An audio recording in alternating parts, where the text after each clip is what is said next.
So you join me halfway through fitting my boost gauge.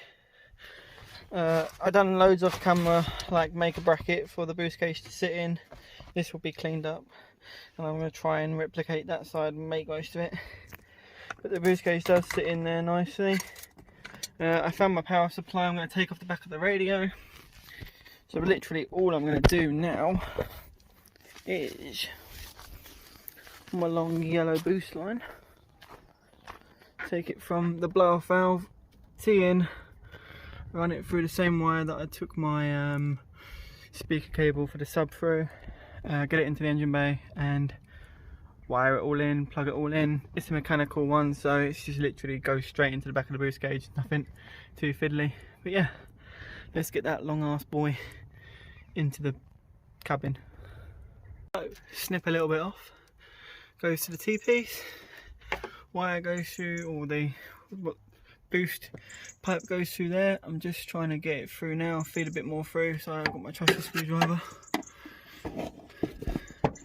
Actually bend that down so I can feed it through. Let's get into feeding it through. I've got it from the engine bay all into the footwell, up and through where I'm mounting the pod. I'm gonna put it all in, turn the engine on, see if we're getting any vacuum, and if we're getting vacuum then I can wire it all up and do all the nice stuff. But yeah, it's pretty simple. Obviously this pipe will get cut here and teed in, but that'll be easy enough done. So after doing it all in, I've already done this once, so I know it already works. There's no point in hyping it up, but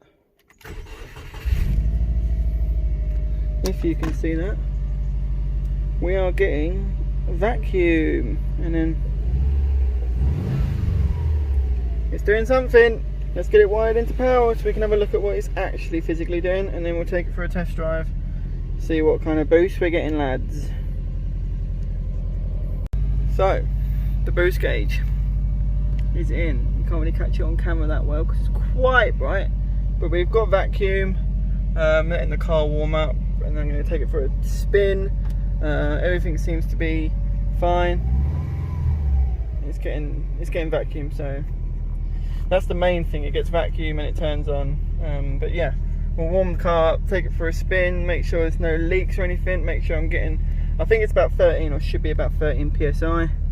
But that's so simple to do. Literally mechanical is so simple. You just literally go from the vacuum source to the back of the boost gauge and it's done. It's not like the electronic one, we had to wire the whole entire thing into the system. But yeah, pretty much done. Let's make sure it works.